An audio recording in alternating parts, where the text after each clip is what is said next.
ایک جادوئی جنگل میں ایک خوبصورت پری رہتی تھی جس کا نام تھا مہر۔ مہر پری بہت ہی پیاری اور دوسروں کی مدد کرنے والی تھی۔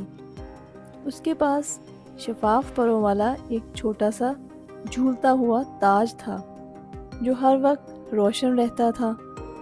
جنگل کے تمام جانور مہر پری کو بہت پسند کرتے تھے کیونکہ وہ ہمیشہ سب کی مدد کے لیے تیار رہتی تھی۔ ایک دن جنگل میں بڑا شور مچا۔ ایک چھوٹا ہرن اپنی ماں سے بچھڑ گیا تھا اور راستہ بھول گیا تھا۔ مہر پری نے یہ دیکھا تو فوراً ہرن کے پاس پہنچی۔ اس نے اپنی جادوئی چھڑی گھمائی اور ہرن کو راستہ دکھایا جو کہ اس کی ماں تک پہنچتا تھا۔ ہرن خوشی خوشی اپنی ماں کے پاس چلا گیا۔ کچھ دن بعد جنگل کے ایک کونے میں ایک چھوٹا سا پرندہ اپنے ٹوٹے ہوئے پر کی وجہ سے اڑ نہیں پا رہا تھا۔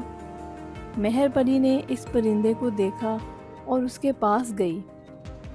اس نے اپنی جادوئی چھڑی سے پرندے کے پر کو ٹھیک کیا اور پرندہ پھر سے آزادی سے اڑ سکتا تھا۔ مہر پری جب بھی کسی کو مشکل میں دیکھتی تو اس کی مدد ضرور کرتی اور جنگل کے سب جانور اس کے شکر گزار تھے۔ ان کی خوشی دیکھ کر مہر پری کا دل بھی بہت خوش ہوتا تھا۔ تو اس کہانی سے ہمیں یہ سبق ملتا ہے کہ ہمیں ہمیشہ دوسروں کی مدد کرنی چاہیے۔ جب ہم کسی کی مدد کرتے ہیں تو نہ صرف وہ خوش ہوتے ہیں بلکہ ہمیں بھی دلی سکون ملتا ہے۔